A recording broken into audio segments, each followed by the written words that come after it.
إنه اسم يستحضر الشراسة ويعرف كلمة مفترس.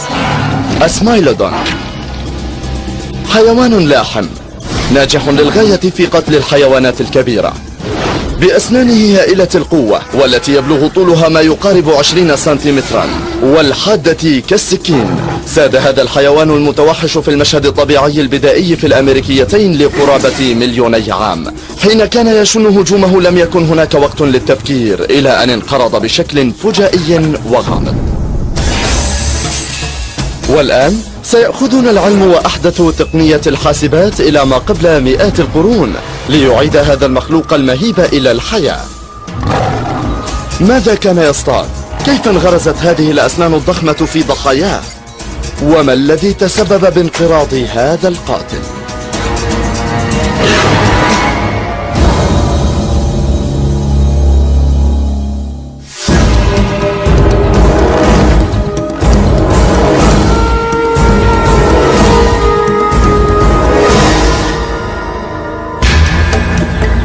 الأسد الإفريقي هو أحد أشد الحيوانات المفترسة الحية اليوم فتكا. هذا الحيوان الذي يصل طوله إلى قرابة 3 أمتار ووزنه الذي يصل إلى ما يقارب 200 كيلوغرام حكم سهول السافانا، وهو يستحق حقا اسم ملك الحيوانات. لكن وبقدر ما هو مرعب لا يضاهي الأسد قريبه من فترة ما قبل التاريخ، اسمايلودون فاتاليس ذوات الأسنان السيفية. ببنيته الهائلة قد يصل وزن سمايلودون إلى 350 كيلوغراما تقريبا، أي أثقل بنسبة الربع من أكبر أسد ذكر، كما كان يحمل سلاحا خطيرا. قبل 10,000 عام حين بدأ الصيادون من البشر باستعمار أمريكا الشمالية كان آكل اللحوم الهائل هذا يجوب الأمريكيتين. لقد كان مفترسا أعلى من العصر البيلوستوسيني. كانت هناك طبقة كثيفة سمكها حوالي 300 متر تغطي أقصى الشمال، وكانت معظم بقية مناطق أمريكا عبارة عن سهل جليدي أجرد. لقد امتلأ المشهد الطبيعي بالوحوش الضخمة الغريبة، الماموث الضخم وحيوانات الكسلان العملاقة والثور الأمريكي القديم. اشتبكت جميعا في معركة مستمرة للبقاء لتتبارز ضد بعض من أشد القتلة فتكا الذين ساروا على الأرض، كالدب قصير الوجه الذي يبلغ طوله 3 أمتار ونصف، وهو أكبر دب عاش يوما على وجه الأرض. والذئب الرهيب المتوحش في تلك الحقبة والذي استطاع الإطاحة بأكبر الفرائس المجتمعة في قطعان مؤلفة من 30 أو أكثر. والأسد الأمريكي الهائل. كما كان الصياد الأشد فتكا من بينها جميعا موجودا، اسمايلودون. تصوروا وجود سكيني لحم متصلين بحيوان ضخم وهائل يملك مهارات الصيد. كانت ذوات الأسنان السيفية مصممة لتقتل. لقد طارد هذا القط الشرس الثور الأمريكي والجمال والخيول وربما حتى الكسلان والماموث العملاق. لا شك بأنها كانت في أعلى السلسلة الغذائية، فقد كانت من أخطر الحيوانات المفترسة، فربما كانت الوحيدة القادرة على قتل الدب قصير الوجه. هيمنت ذوات الأسنان السيفية على الأمريكيتين، ثم قبل حوالي 10,000 عام انقرضت بشكل مفاجئ. اليوم الشيء الوحيد المتبقي من هذه المخلوقات الاستثنائية هي عظامها وأسنانها التي ترمز لها، لكن ما زال هناك الكثير مما لا نعرفه عن اسمايلودون.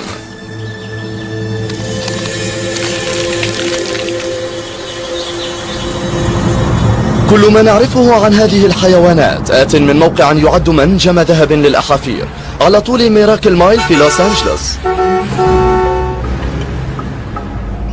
قبالة أحد أشد شوارع المدينة ازدحاما. يكشف العلماء بشكل مستمر عن حياة أمريكا البرية ما قبل التاريخ.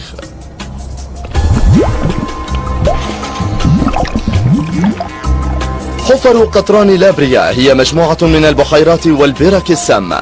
هنا يتسرب القطران أو الإسفلت إلى السطح لينشئ واحدا من أفضل الأماكن في العالم للعثور على الثيران الأمريكية وذوات الأسنان السيفية ومفترسي ما قبل التاريخ. قبل 10,000 عام، ورغم أن الطقس كان أشد برودة، كانت النباتات والمنظر الطبيعي في جنوب كاليفورنيا مشابها لما هو عليه اليوم. إن حفر القطران التي تميز المشهد الطبيعي هنا كانت أيضا أشد أفخاخ الحيوانات فتكا. في فصل الصيف شكل الإسفلت المصهور الذي تسرب من عمق آلاف الأمتار تحت الأرض بركا في غاية اللزوجة، وقد كانت تغطى بالأوراق وأنواع الركام الأخرى، وكان أي كائن ضعيف يجوب المنطقة يعلق فيها بسرعة وكأنها صائدة ذباب عملاقة. إن كان الحيوان الضحية يعد فريسة، كانت الحيوانات المفترسة كذوات الأسنان السيفية تنجذب إلى ما بدا وكأنه وجبة سهلة، وسرعان ما كانوا يعلقون هم أيضا في القطران. في النهاية كان كل من الصياد والفريسة يموتان ليغرقا في الإسفلت لتتم المحافظة عليهما إلى الأبد. منذ بدء عمليات التنقيب في لابريا قبل قرابة 100 عام، تم انتشال ما يزيد على 1,000,000 عظمة، بما في ذلك آلاف العظام العائدة للسمايلودون، لتمثل واحدة من أكبر وأفضل المجموعات المحفوظة لعظام أحد ذوات الأسنان السيفية. الإسفلت ليس فخا مميتا فحسب، بل هو مادة حافظة ممتازة أيضا. حالة العظام التي استخرجت منها وكأن الحيوان نفق منذ بضع سنوات فقط. هذا جزء من عظم الورك في ذوات الأسنان السيفية، وإن زلنا هنا يمكنكم أن تروا مفصل الركبة، وفي هذه الزاوية هناك جمجمة جميلة للقط سيفي الأسنان، وإن أمعنتم النظر سترون محجر عين قط آخر سيفي الأسنان بارزا من الجدار هنا. الأحافير هي سجلات مدهشة استطاع العلماء بواسطتها محاولة جمع صورة للتاريخ الطبيعي لهذه القطط المتوحشة، وكانت الصورة التي رسمتها عبارة عن كائن غريب شديد الشراسة يصنف مع السنوريات، ولكنه يختلف عن القطط في نواح كثيرة. وعند ربطها بالقطط الحديثة تبين بأن ذوات الأسنان السيفية لم تكن نمرا ولا قطا لطيفا، ولم يكن هناك أي شيء لطيف في سمايلودون فاتاليس. إن اسمها يعني سن السكين القاتل، لكن الغرض الدقيق من هذه الأنياب المسننة والحادة ما يزال غامضا. على الرغم من أن كثيرا من عظامه وجدت في كاليفورنيا، إلا أنه انتشر بشكل واسع في أرجاء أمريكا الشمالية والجنوبية. آكلات اللحوم الأخرى في العصر الجليدي كالدب قصير الوجه والذئب الرهيب قريبان جدا من الدببة والذئاب الحديثة، لكن لا يوجد سليل أو قريب حقيقي للسنوريات سيفية الأسنان تعيش حاليا. عادة ما يقارن سمايلودون بالأسد الحديث، فقد كان بنفس الحجم تقريبا، لكنه كان يملك بنية مختلفة جدا. تخيلوا أسدا يتعاطى المنشطات. إنه حيوان هائل القوة، إنه يملك عضلات أكثر مما حلم به أرنولد شوارزنيغر يوما. كان سمايلودون بحجم الأسد تقريبا، لكنه لا يشبهه. كانت أبعاد الجسم والسرعة وسلوكيات عديدة مشابهة جدا لسلوكيات الدب الأسود أكثر منها بسلوكيات الأسد. إنه يملك ذراعين ضخمتين وصدرا ضخما وسيقانا خلفية قصيرة نسبيا، ويملك خطافات هائلة للتثبيت على أصابعه. كانت عضلات العنق أكبر بكثير منها في القط الحديث، مما يشير إلى أن سمايلودون كان يملك عضة عنيفة. إن بنيته الكاملة مصممة للكفاح وللمواجهات المباشرة مع الحيوانات الكبيرة الخطرة للتغلب عليها.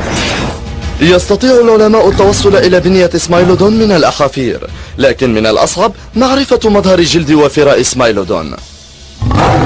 ووفقا للسنوريات الحديثة فربما كان مغطى بأشكال مختلفة مصممة لتمنحه التمويه الأمثل للصيد في بيئته. كما بدا من المستبعد بأنهم ارتقوا إلى لقب النمر السيفي الأسنان لأنه كان مخططا. لو كانت هذه الحيوانات تملك أي أشكال على فرائها لكانت مرقطة على الأرجح، فالخطوط لا تتلائم مع نوع البيئة التي نملكها هنا في رانكو لابريا. لمحة سريعة على الهيكل العظمي لذوات الأسنان السيفية يكشف عن بعض الدلالات الواضحة الأخرى لطريقة عيش سمايلودون. فذيله القصير يعني بأنه لم يكن عداء كبيرا. القطط الحديثة حتى الكبيرة منها كالأسود تستخدم ذيولها الطويلة للتوازن والانعطاف أثناء المطاردات. لم يملك سمايلودون القدرة على ذلك بسبب قصر ذيله.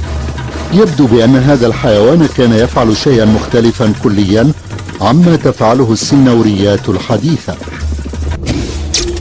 إن لم يقم سمايلودون بمطاردة الفرائس السريعة فعندها كان عليه أن يستهدف الحيوانات البطيئة الأكبر حجما، لكن عليه استخدام التسلل للاقتراب، وبعد ذلك كان يشن هجوما قصيرا وقاتلا. العظام تؤكد ذلك. كانت ذوات الأسنان السيفية تملك براثن أمامية ضخمة تحتوي على مخالب كبيرة في الإبهام، والتي يعتقد بأنها تهدف لمقاومة الفرائس الضخمة. لقد كان مصارعا وليس عداء. كان مفترسا يعتمد على نصب الأفخاخ، وكانت أرجله قصيرة جدا وأقدامه مسطحة. كان مصمما للإمساك بالفريسة ومكافحتها وتثبيتها كي لا تتحرك بينما يقوم بطعنها، وكان هذا مهما جدا فأعضاؤه كلها مصممة للقيام بذلك. خلال العصر البيلوستوسيني كانت أمريكا الشمالية تعج بالعاشبات الضخمة. كان هناك كم هائل من الغذاء المتوفر لأي مفترس من فترة ما قبل التاريخ، ويبدو بأن سمايلودون كان يستهدف هذا النوع من الحيوانات. بعض هذه الفرائس كانت ضخمة جدا لدرجة أن قطا ذا أسنان سيفية لا يمكنه التغلب عليها وحيدا، لذا كان على هذه القطط الصيد في مجموعات. في أمريكا في العصر الجليدي كان هناك غذاء وفير لآكلات اللحوم الشرسة كذوات الأسنان السيفية. جاب الثور الأمريكي والخيول والجمال الأرض، حيوانات الكسلان الأرضي الضخمة والماموث ربما كانت على قائمة طعامه. لكن ما لم تصطد ذوات الأسنان السيفية بشكل جماعي. كانت الحيوانات ضخمة الجثة هذه هائلة القوة حتى بالنسبة لحيوان يملك سلاحا جيدا كسمايلودون. معظم السنوريات الحديثة كالنمور انفرادية وتصطاد وحدها. الأسود التي تعيش في زمر تتعاون في الصيد للتغلب على الحيوانات الضخمة. من المستحيل إثبات ما إذا كانت ذوات الأسنان السيفية تصطاد على شكل قطعان أم لا، لكن ثمة دلالات عثر عليها في مجموعة العظام في حفر قطران لابريا تدل على ذلك. لقد تم اكتشاف بقايا أحافير 2500 قط سيفي الأسنان هناك. عادة ما يكون هناك عدد أكبر بكثير من أكلات اللحوم من الحيوانات التي تأكلها، لكن تفوقت أعداد المفترسين في لابريا على فرائسها بنسبة 1:10 على عكس المتوقع تماما. وغالبا ما وجدت هياكل السنوريات سيفية الأسنان مختلطة مع عظام آكل نبات كبير. يعتقد بعض العلماء بأن هذا دليل على أنها كانت حيوانات اجتماعية، لكن تخيلوا مجموعة من سمايلودون تطارد وجبة سهلة كثور أمريكي عالق لتعلق هي نفسها في حفر القطران. من المحتمل بأن السنوريات سيفية الأسنان عاشت في مجموعات اجتماعية أو زمر مثل ما تفعل الأسود الحديثة. إن زمرة الأسود هي عبارة عن علاقة أخوية، وعادة ما تتألف من 4 إلى 20 أنثى تعيش مع ذكرين أو 3. تقوم هذه الإناث بمعظم عمليات الصيد على شكل جماعات. باصطيادها معا يمكنها مطاردة الفرائس الكبيرة، والفرائس الكبيرة تعني المزيد من الطعام. فائدة محتملة أخرى للعيش على شكل جماعات هي أنه حين يكون أحد أفراد القطيع مصابا أو ضعيفا يمكنه الاقتيات على الصيد الذي اصطاده بقية أفراد المجموعة. وبين بقايا ذوات الأسنان السيفية في لابريا رأى عالم المستحاثات كريس شو الدليل على أن السنوريات سيفية الأسنان كانت تبقى على قيد الحياة بعد إصابتها. ما لدينا هنا هو الجانب الأيمن من حوض القط سيفي الأسنان. نعتبر بأن عظام هذا الحيوان فردية. من ناحية أخرى هذا العظم كان من قط أصيب بخلع حاد في الورك، فهو لم يصب بخلع وحسب، بل حتى إن الكتلة العضلية حوله أصيبت بالتهاب مروع. لقد عاش هذا الحيوان لعدة شهور. إن لم تكن سنوات بهذه الحالة. إنه يعتقد أن إصابات كهذه ربما كانت مميتة بالنسبة لحيوان يعيش بمفرده. إن شفاء هذه العظام يعني بأنه كان يعيش مع مجموعة من السنوريات سيفية الأسنان. يعتقد شو بأن العديد من الحيوانات تعاونت معا وربما قامت برعاية أفراد المجموعة المصابين، مما أتاح لها أن تقتات على صيد المجموعة وأن تحتمي من المفترسين الآخرين. سواء كان باستطاعتنا تسميته بالقطيع أم لا فهذا أمر غير مؤكد. أفضل تسميتها بالمجموعة الاجتماعية. لكن بالنسبة للآخرين فإن فكرة مساعدة السنوريات سيفية الأسنان لإطعام الأفراد المصابة والاعتناء بها في المجموعة مستبعدة. في الحقيقة أن الاحتمال الأكبر هو أنه ربما قاموا بالتهام الفرد المصاب. لا أعتقد بأن سمايلودون سيستفيد شيئا من العيش في قطيع أو لو كان اجتماعيا جدا. في الواقع التفاعل الاجتماعي نادر جدا بين آكلات اللحوم بشكل عام، فهو شيء تفعله الكلاب أو الحيوانات الشبيهة بالكلاب، وهو ليس من سمات القطط. لكن لا يوجد سبب يدعونا للافتراض بأن ذوات الأسنان السيفية تتصرف كالقطط الحديثة، ربما اصطاد وعاش كالذئاب الحديثة. في قطيع الذئاب يعيش نفس العدد تقريبا من الذكور والإناث معا، مع اختلاف جسدي ضئيل بينهما. ربما امتلك سمايلودون تركيبا اجتماعيا قريبا أكثر للذئاب، أي أنهم عاشوا في مجتمعات بزوجات وحيدات لوقت طويل. مع الأسود يختلف الجنسان كثيرا، فالذكور أكبر بكثير ويملكون أنيابا أكبر بكثير منها في الإناث، كما يملكون لبدا تميزهم. لكن الاختلاف لم يكن له أي علاقة بالصيد، فغالبا ما كانت الإناث تقوم بجمع الطعام. الذكور كانت أكبر حجما ومسلحة بشكل أفضل، لأن بنيتها مصممة للقتال والحماية والسيطرة. لكن كلا الجنسين من ذوات الأسنان السيفية كان بالحجم نفسه ويملكان الأسنان القاتلة نفسها. لذا هذا لا يشبه الأسود، لأنه في حالة القطيع على الذكور الخروج والقتال لفرض سيطرتها على القطعان، وإذا فعلت ذلك فهي تملك ميزة كبيرة لصالحها بسبب حجمها الكبير وأسنانها الكبيرة وامتلاكها أسلحة أكثر، وهذا ليس ما نراه في سمايلودون. إن وجود الأنياب العملاقة ذاتها في كلا الجنسين يستثني أيضا فكرة وجود زخرفة إضافية لدى الذكور لجذب الإناث، وهو لدى القط يعادل قرون الأيل. من الصعب التصديق بأن هذه الأنياب الضخمة كانت أدوات مخصصة للقتل، ويبدو بأن هذه كانت سمة مميزة لها. كان سمايلودون واحدا فقط من عدة أنواع من المفترسين من ذوات الأسنان السيفية التي انتشرت في الكوكب ذات يوم. أعتقد بأن أحد الأشياء الرئيسية التي لا يفهمها الناس هو أن هذا كان نوعا سائدا من السنوريات الكبيرة في العالم حتى وقت قريب جدا. رغم عدم امتلاك السنوريات الحديثة أسنانا سيفية، إلا أنها في الثدييات القديمة ظهرت واختفت 4 مرات على الأقل. يعتقد عالم المستحاثات بول ماثيوس بأن هذه الأسنان الطويلة جدا أتاحت للقط اختراق الجلد السميك في آكلات النبات الضخمة. كان ماثيوس يختبر الحمض النووي المأخوذ من الهوموثيريوم القط ذي السن المعقوف، وهو قريب لسمايلودون. عثر عليه في برينجيا، وهي منطقة مقاطعة يوكون التابعة لألاسكا وكندا، والتي انتقل منها الإنسان للعيش في الأمريكيتين قبل أكثر من 12,000 عام. وقد اكتشف أن الهوموثيريوم لم يكن يأكل سوى الماموث.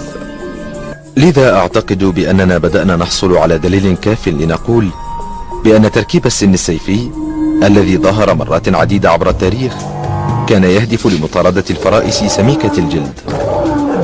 مع ناب يبلغ طوله ضعفي ذلك الموجود في الهوموثيريوم وجسد أقوى بنية، ربما لم يكن سمايلودون يستهدف حيوانات الماموث الصغيرة فحسب، بل الراشدة منها أيضا. وسواء اصطادت بمفردها أو بجماعات، يبدو بأن بنيتها كانت مصممة للتغلب على الفرائس الكبيرة التي عاشت في تلك الفترة. كانت متخصصة في قتل الحيوانات الكبيرة، حيوانات أكبر منها حجما. قد تكون جدليا الثدييات الأشد تخصصا باصطياد هذا النوع من الفرائس الضخمة. ولأن السنوريات سيفية الأسنان الحديثة كانت آكلات لحوم مفرطة، لم تكن مهتمة سوى بتناول اللحم الطازج والكثير منه. المدهش في الأمر هو أننا لسنا مضطرين لنخمن ماذا كانت ذوات الأسنان السيفية تأكل، فقد بيّنت حيوانات سمايلودون في لابريا ما كانت تأكله بشكل دقيق. لقد حافظ القطران على العظام بشكل جيد، لدرجة أن العديد من البروتينات التي كانت موجودة عند نفوق الحيوان كانت ما تزال موجودة، وفي هذه البروتينات الدليل على ما كانت ذوات الأسنان السيفية تفترسه. في جامعة كاليفورنيا في سانتا كروز تستخدم كينا فوكس دوبز تحليل النظائر المشعة المستقرة لدراسة النظام الغذائي لحيوانات ما قبل التاريخ. استطعنا معرفة الفرق في الغذاء استنادا إلى تفضيلهم لأكل نبات محدد على آخر. أظهرت الاختبارات بأن ذوات الأسنان السيفية في رانكو لابريا غالبا ما تناولت أكلات النبات الشائعة كالأحصنة والثور الأمريكي، لكنها تناولت أيضا بعضا من الحيوانات العملاقة كالكسلان والماموث. كان الثور الأمريكي ما قبل التاريخ الذي يزن قرابة طن واحد خصما قويا بالتأكيد، لكن الأسود الحديثة لا تحتاج إلى ناب طويل جدا لتقتل الفرائس الكبيرة كالجاموس الإفريقي والحمار الوحشي. السؤال المتبقي إذن، لماذا كانت ذوات الأسنان السيفية تملك هذا السن الكبير؟ لنحاول الإجابة على هذا السؤال ولفهم كيفية استخدام ذوات الأسنان السيفية أنيابها، قام الدكتور ستيفن رو من جامعة نيو ساوث ويلز في أستراليا ببناء قط افتراضي سيفي الأسنان، آلة عض رقمية تحاكي الضغط والإجهاد الذي تعرضت له جمجمة قط سيفي الأسنان. أجرى مسحا لجمجمة سمايلودون، والذي تمت إعادة بنائه بشكل رقمي لاحقا ليشمل حتى الاختلافات البسيطة في كثافة العظم وتركيب السن. كانت العضلات المحاكية متصلة في الأماكن الصحيحة، مما يسمح لها بمحاكاة شديدة الدقة أكثر من أي وقت سبق لحركة العض الدقيقة وقوة سيفي الأسنان. يمكننا من هذه النماذج إجراء اختبارات اصطدام رقمية لهذه الحيوانات، ويمكننا إخضاعها للسلوكيات المختلفة، وذلك لنحدد سلوكياتها ونعرف ما هي أكثر الأشياء التي تكيفت للقيام بها. ثم طبق رو وفريقه الأمر ذاته على الأسد الحديث ليصنع نسخة متقنة عن ملك الحيوانات، ثم قاموا بالمقارنة بين عضة القط سيفي الأسنان الرقمي وعضة الأسد الرقمي.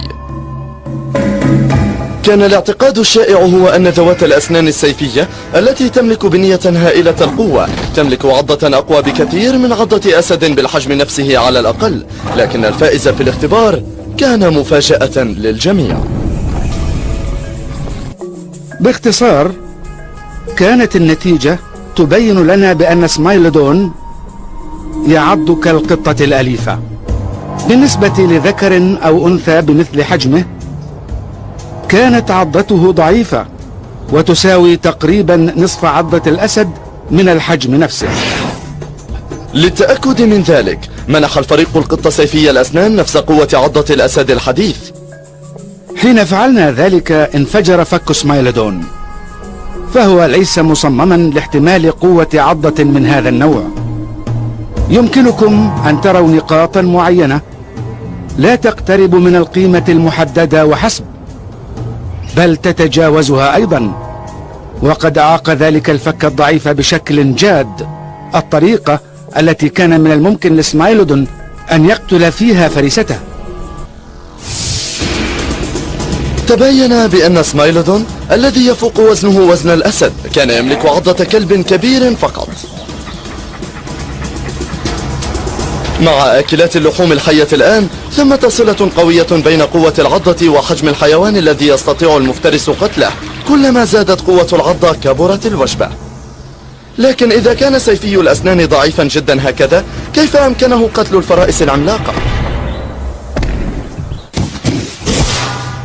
منذ اكتشاف أولى بقايا ذوات الأسنان السيفية في حفر قطران لابريا في لوس أنجلوس في عام 1875، كان العلماء يحاولون اكتشاف كيفية استخدام سمايلودون لأنيابه الضخمة بشكل دقيق.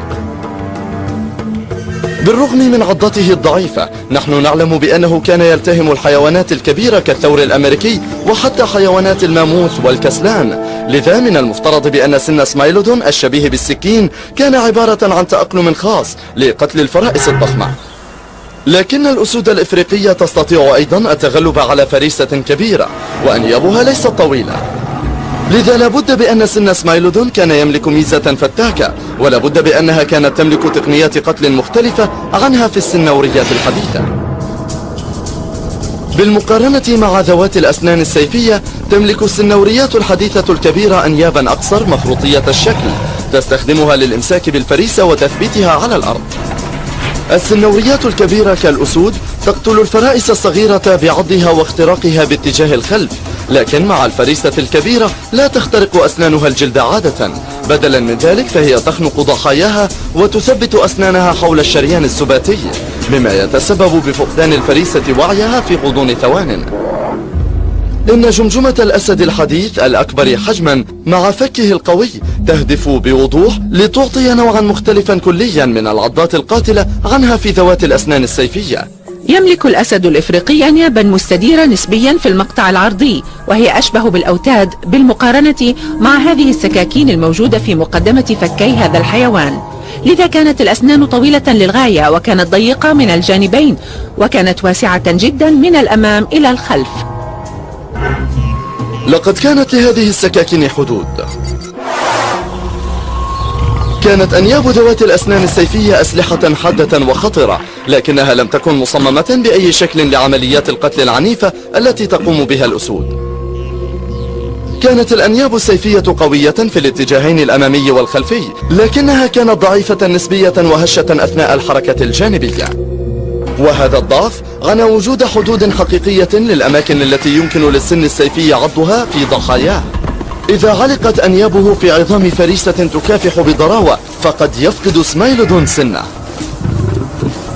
لا أعتقد بأن الهجوم على عمود الفريسة الفقارية سيكون منطقيا بالنسبة لسمايلودون، لأنها كانت تملك هذه الأنياب الضخمة، كانت حساسة جدا، فخطر تعرض الأنياب السيفية للانكسار عال إذا اصطدمت بشيء قاس لا سيما من الجوانب. لذا قفزت على ظهر الحيوان وغرزت أسنانها فيه، سيخترق أحد السنين على الأقل الفقرات وسينكسر.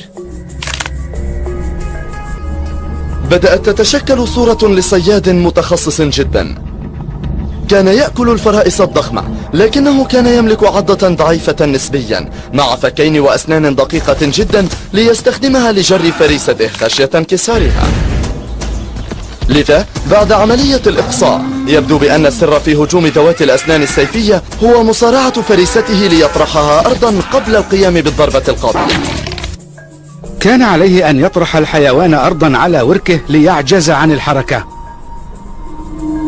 إنها حيوانات كبيرة رباعية القوائم وقوية، لا يجب أن تعبث معها حين تكون على قوائمها الأربعة.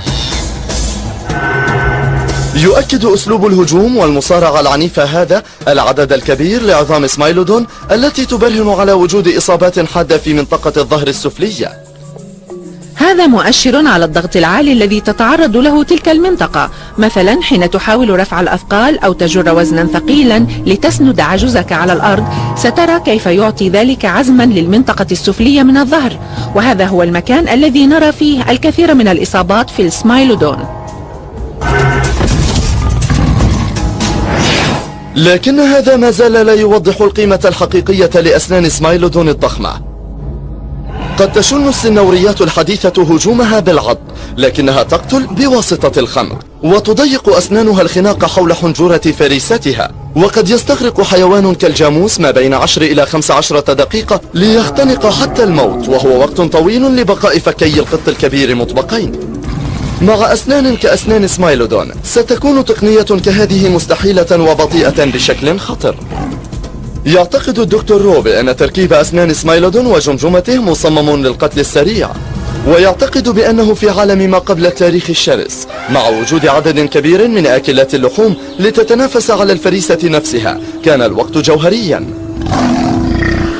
إذا لم تقم ذوات الأسنان السيفية بالقتل بهدوء وقبل كل شيء بسرعة، فهي ستلفت انتباه الحيوانات المفترسة والمتوحشة التي ستحاول سرقة الفريسة. ربما كان سن سيفي وحيد قادر على إخافة عدد صغير من الذئاب الرهيبة لتبتعد عن صيدها، لكن ذلك الوضع سيكون معكوسا بالكامل إذا هاجم قطيع كبير من الذئاب سمايلودون أثناء الصيد. كما كان هناك خصوم أشد قوة كالأسد الأمريكي الضخم الذي قد يكون أكبر بنسبة 50% حتى من سمايلودون. وهناك أيضا الدب قصير الوجه الذي يبلغ طوله 3 أمتار ونصف تقريبا، وذلك حين يقف على قدميه الخلفيتين. يبدو بأن هذا الحيوان كان لصا متخصصا في كسب عيشه بتهديد المفترسين الآخرين ليسلموا له صيدهم.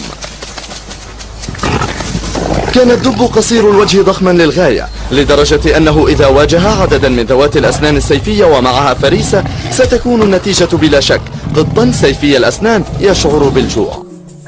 سمايلودون ورغم قوته وضخامته لم يكن أقوى الحيوانات، لذا ليتمكن من قتل ذلك الحيوان الضخم بسرعة فهو يملك تشكيلة كاملة من المزايا المحتملة، وبرأيي فإن هذا أهم شيء في سمايلودون. لم يكن قانون الغاب إما أن تقتل أو تقتل، بل كان اقتل بأسرع وقت ممكن. لكن كيف كان يقوم بهذه العضة القاتلة؟ حان الوقت لدرس تشريح حيوان من فترة ما قبل التاريخ. قبل 10,000 عام في أمريكا الشمالية كانت المنافسة على اللحوم الطازجة شرسة. كان سن القط سيفي الأسنان القاتل مصمم ليقتل بسرعة البرق الفرائس الكبيرة الذي تخصص في اصطيادها. كان على سمايلودون أن يصوب بدقة سنه السيفي إلى المكان الذي يريد الفتك فيه والتحلي بالقوة الكافية لتوجيه ضربته، وكان عليه أن يصيب الهدف مباشرة وكأن هناك فرصة ثانية ضئيلة في البرية. كان سمايلودون يملك عنقا ضخما وقويا وفكين ضعيفين، وعضلات العنق هذه كانت تستخدم لتقويس هذه الأسنان نحو الفريسة وتسبب ضررا هائلا يقتل الفريسة بسرعة. كانت ذوات الأسنان السيفية قادرة على سحب الجمجمة إلى الأسفل في الوقت نفسه، لذا كانت ترفع الفك السفلي وتسحب الجمجمة إلى الأسفل وتدفع بها عبر الفريسة في الوقت ذاته. هذا يشير إلى امتلاك هذا الحيوان لتكيف إضافي للعض لا نراه في السنوريات الحالية. يظل السؤال كيف؟ وبنفس القدر من الأهمية أين غرز سمايلودون أنيابه في ضحاياه؟ هناك نظريتان، إما لقطع حناجرها أو لبقر أحشاء الفريسة. ويليام أكريستن أمين قسم علم المتحجرات القديمة في متحف أيداهو للتاريخ الطبيعي يعتقد بأن سمايلودون سيستهدف البطن. لا تستطيع ذوات الأسنان السيفية طعن فريستها بأنيابها، لأن الفك السفلي للقط يعترض طريقه فيصطدم بالضحية أولا ويتسبب بانحراف أسنانه. لذا تنص نظرية أكريستن الخاصة بعض البطن على أنها استخدمت أنيابها للقيام بما يسمى بعضة القص، وهي جرح طويل على طول بطن الفريسة. يضغط الفك السفلي على الفريسة ثم تنخفض الجمجمة وتستدير باتجاه الفك السفلي. حين يحدث هذا ستبدأ هذه ولأنها نصل مستو بالقطع. بعد ذلك وبينما يكون الفك مطبقا ستتحرك هذه بشكل هندسي نحو الخلف نحو منطقة الفك هذه لتزيد من طول الشريحة المقطوعة. لكن خبراء ذوات الأسنان السيفية الآخرين يعتقدون بأنه من المستحيل أن يهاجم سمايلودون بطن حيوان عملاق كالثور الأمريكي. في صغري عملت راعي بقر. ما تتعلمه من العمل مع الماشية هو أنك لا يجب أن تتعامل معها قرب أوراقها، بل تحاول دوما السيطرة عليها من الرأس. مع فكه وأسنانه الحساسة نسبيا سيخاطر سمايلودون بإصابته بجروح شديدة إذا وجه ضربة منخفضة نحو البطن. حتى لو استطاع إصابته ليقتله ستظل أرجل الفريسة المتخبطة خطرة. كما توجد مشكلة أخرى، حتى مع هذين النصلين الحادين لن يتمكن سمايلودون من إلحاق الأذى بمن يعضه. المشكلة في عض البطن أن قطر البطن كبير بحيث لا يتسع له الفم. رغم هذا السن الطويل لا يستطيع سمايلودون القيام بعضة عميقة جدا. سبب ذلك هو أن الفك السفلي يعترض طريقه، لذا قد يحصل الحيوان على كتلة من الجلد وقد يقوم بسلخ الشيء الذي يحاول قتله، لكنه لن يتمكن من قتله لأنه لا يستطيع عضه ببساطة. لا يوجد قط حديث سيهاجم بطن فريسته، فغالبا ما يقومون بعضة قاتلة على العنق. ويعتقد الكثير من العلماء بأن الطريقة المنطقية الوحيدة لتقوم ذوات الأسنان السيفية بالقتل هي بالتصويب على الحنجرة. من السهل أكثر الوصول إلى العنق، كما أنه أقل استدارة من البطن في أي فريسة كبيرة، كما أن أسنان سمايلودون تبدو بشكل مثالي للقتل. لا يوجد شك إطلاقا بأنه ما إن تمزقت الشرايين الرئيسية في الحيوان وقصبته الهوائية فسيموت بشكل أسرع بكثير مما لو حاولت خنقه. يحتوي العنق على أوعية دموية أشد أهمية، وستقتل بشكل أسرع بعض العنق مما لو قمت بعض البطن. يعتقد مارتن بأن ذوات الأسنان السيفية مصممة لهدف محدد للغاية، وهو ذبح عنق الفريسة. وهو يعتقد بأن أنياب سمايلودون تعمل بطريقة مطابقة تقريبا لسكين قاتل مقوسة متخصصة. الملفت في هذه السكين أن الحافة الحادة للغاية موجودة داخل التقوس. إن كانت لديك سكين مقوسة كهذه وأدخلتها ولففتها حول التقوس، سيدير التقوس النصل، ثم سيقص أثناء قيامك بالطعن، وبهذا سيحدث موت فوري تقريبا. البروفيسور فرانك ميندل مفتون أيضا باللغز المتعلق بكيفية قتل ذوات الأسنان لفريستها. ولشرح وفهم كيفية القيام بهذه العضة القاتلة، بنى ميندل نموذجا بيوميكانيكيا لفك سمايلودون. أنا أقول بأن سمايلودون اخترق بأسنانه العنق وقطع الشرايين ثم سحب أسنانه بعد ذلك. لا أرى ما الداعي لبذل جهد إضافي لتمزيق الحنجرة، لأني لا أعتقد بأن هذا سيؤثر على الضرر القاتل الذي لحق بالحيوان. هذا أشبه بالتنظير مقابل الجراحة المفتوحة، فأنت تحدث ضررا أقل حسب الضرورة لإنجاز العمل. وفي محمية القطط الكبيرة هذه في بريدجبورت في تكساس، سيبدأ قط سيفي الأسنان بالعض ثانية. إن مركز التعليم الحيواني والأبحاث هو ملاذ آمن للقطط الكبيرة المنتهكة والمهجورة، وهو مورد للجالية العلمية. هنا يستطيع ميندل العثور على فريسة لمفترسه المعدني. إنه مصمم ليتمكن من محاكاة حركة العض لأي أكل لحم بشكل دقيق. الأسنان مبنية استنادا إلى هذا النموذج من لابريا بالتفاصيل نفسها ونفس الحجم والقياس وكل شيء. من بين الجثث المخصصة ليتم إطعامها للقطط الكبيرة في مركز التعليم الحيواني والأبحاث، سيستخدم ميندل بقرة لتقريب حجم وأبعاد إحدى وجبات سمايلودون المفضلة، الثور الأمريكي. معظم الحيوانات المستخدمة في المركز نفقت لأسباب طبيعية. في حالات أخرى تكون الحيوانات في حالة صحية خطرة وقتلت قتلا رحيما. هيا. ستحاول التجربة الأولى محاكاة ما يسمى بعضة البطن. لقد بدأ الاختبار.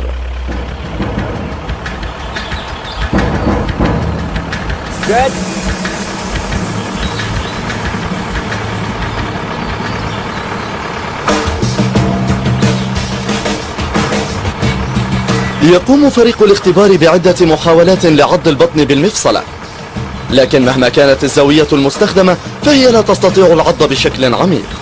يدفعونها بعيدا عن النصل. يمنع الفك السفلي الأنياب من اكتساب زاوية تمكنها من القيام بعضة عميقة. إنه مطبق بإحكام ولديه فم مليء بالجلد، ولا يوجد شيء ليخترق الجلد سوى القواطع السفلية. لم يكن وجود ذوات الأسنان السيفية مصادفة في الطبيعة، وكان شكلها هكذا من أجل القتل، لكن الأسلحة لا تستطيع العمل دون تكتيكات، وأساليب القتل لدى سمايلودون ما تزال غامضة. لكن الاختبار الميكانيكي للبروفيسور ميندل يبين بأن السن السيفي بالكاد استطاع اختراق بطن الحيوان الثابت، ناهيك عن تمزيق أي من الأعضاء الحيوية.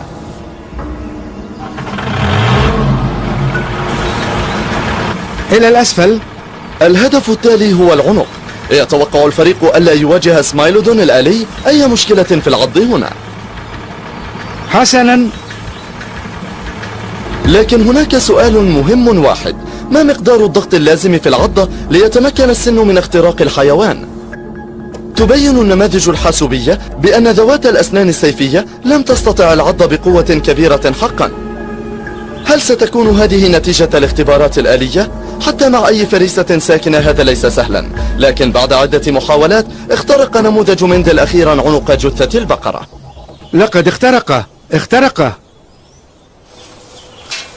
ما نراه هنا هو أن كلتا السنين اخترقتا العنق بشكل عميق.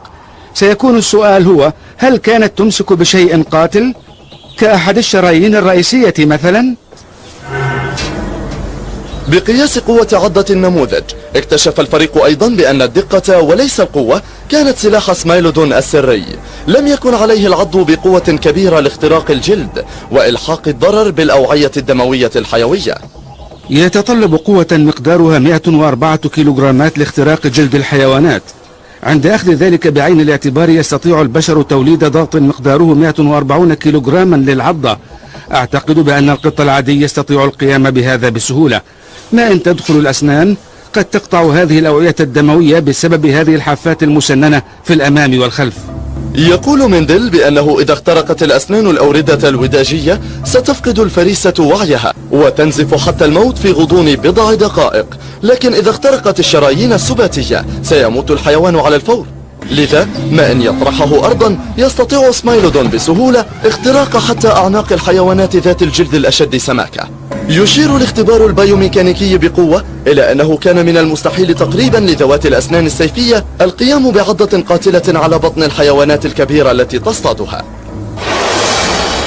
لكن بالنسبة لمن يؤيدون نظرية عضة البطن لا يعتبر اختبار البروفيسور مندل حاسما على الإطلاق. لكن حتى لو كانت عضة العنق هي الوسيلة الوحيدة المحتملة للمفترس متعدد المهارات، فهذه التجربة تؤكد أن الأنياب الشبيهة بالسكين لدى سمايلودون كانت مصممة للقتل. ربما امتلكت طرقا مختلفة للأحجام المختلفة، وربما اعتمدت على الوضع الفعلي في ذلك الوقت، لكنها ستستخدم هذه المخالب لطرح الحيوانات الضخمة أرضا وتسليط قوة على الطرف الأمامي نحو عنق الحيوانات المخبأ. كما يبين الاختبار بأن لهذه الأسنان المتخصصة حدودا أيضا، فهذا التخصص هو الذي أدى ربما إلى فناء السنوريات سيفية الأسنان.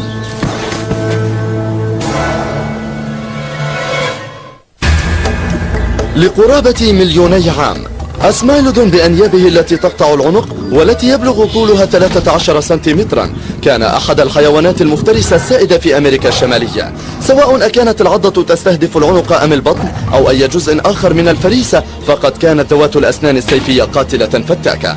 لكن قبل حوالي 10,000 عام اختفى سمايلودون عن المشهد الطبيعي لما قبل التاريخ، ويظل انقراضه لغزا.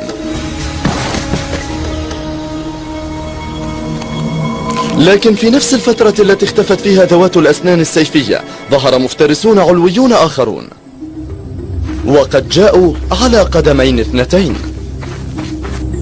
لقد شق الصيادون الأوائل طريقهم على الأرجح عبر الجسر الأرضي الذي يربط بين روسيا وألاسكا، وقد خمن البعض بأنهم هم من قتلوا ذوات الأسنان السيفية. لكن لا يوجد دليل على أن البشر اصطادوا ذوات الأسنان السيفية بإفراط، حيث لا يوجد دليل على أي تفاعل بينها وبين البشر. يبدو بأنهم منحوا هذا المفترس المرعب مساحة واسعة. من المحتمل أن هذين النوعين تحاشيا بعضهما البعض. بالطبع سيجد البشر ذوات الأسنان السيفية خطرة جدا، لكن البشر الأوائل كانوا يملكون صفة واحدة مشتركة مع سمايلودون: لقد تناولوا اللحم نفسه، ولم يكن هناك الكثير من اللحم ليتناولوه. ورغم أن العدد الضئيل من البشر في ذلك الوقت لم يستطيعوا تناول كل الحيوانات الكبيرة، إلا أنهم ربما بدأوا أحداث انقراض طويلة وعجلوا منها، مما أخذ سمايلودون في رحلة طويلة نحو الانقراض. كانت نهاية العصر الجليدي الأخير وقتا عصيبا بالنسبة للحيوانات المفترسة المتخصصة في قتل الفرائس الكبيرة. لم تكن ذوات الأسنان السيفية هي الوحيدة التي اختفت، فقد اندثرت القطعان الهائلة من الذئاب الرهيبة في الوقت ذاته، وكان آخر المنقرضين الدب قصير الوجه.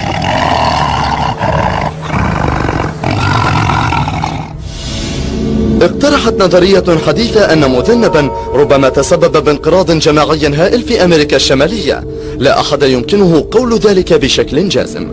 لكن المناخ ازداد دفئا وأصبح أشد جفافا. لقد تغير العالم عما كان عليه من غابة كبيرة إلى براري عشبية واسعة. المقيمون في هذه الأراضي العشبية حيوانات الماموث وحيوانات الكسلان الأرضي بدأت بالنفوق. فرائس أقل تعني مفترسين أقل. الحيوان الوحيد بما يكفي ليصلح لذوات الأسنان السيفية أو للأسد كان الثور الأمريكي، لكن الثور الأمريكي تغير من ثور غابة أمريكي إلى ثور براري أمريكي، والبراري ليست موطنا يرضي السنوريات الحديثة. لذا لدينا هنا وضع حيث كانت الفريسة الحية الوحيدة المناسبة في هذه المنطقة موجودة، حيث لا يمكنك أن تمسك بها. وقد كان القط السيفي الأسنان صيادا متخصصا جدا بالحيوانات الكبيرة. لم يستطع سمايلدون حتى عض الأرنب لأن أسنانه كانت تعترض طريقه. وأصبح الكائن الأشد جهوزية لقتل الحيوانات الكبيرة مجهزا أكثر مما يلزم بالنسبة للعالم الحديث. إنه حيوان متكيف بشكل جميل لطرح الحيوانات الكبيرة أرضا ثم الإجهاز عليها بسرعة. بصراحة هو ليس مصمما بشكل جيد لأي شيء آخر، وربما كان ذلك أساس تفسير سبب انقراض سمايلدون. اليوم الحيوان الأقرب لذوات الأسنان السيفية هو نمر بورنيو المرقط، وهو قط متوسط الحجم يسكن الأشجار ويملك أنيابا طويلة جدا. هذا النمر ليس سليلا مباشرا لذوات الأسنان السيفية، لكن هذا الحيوان النادر هو دليل حي على التصميم القاتل للسن السيفي الذي ما زال بالإمكان استخدامه كسلاح للقتل بدقة. سكنت هذه الحيوانات العالم القديم، وربما كان تغير الحياة سببا في انقراضها، لكن العوالم قد تتغير وستتغير، ففن القتل يسعى دوما نحو الكمال. ذوات الأسنان السيفية كشفت عن واحد من التصاميم المذهلة لمفترسات ما قبل التاريخ.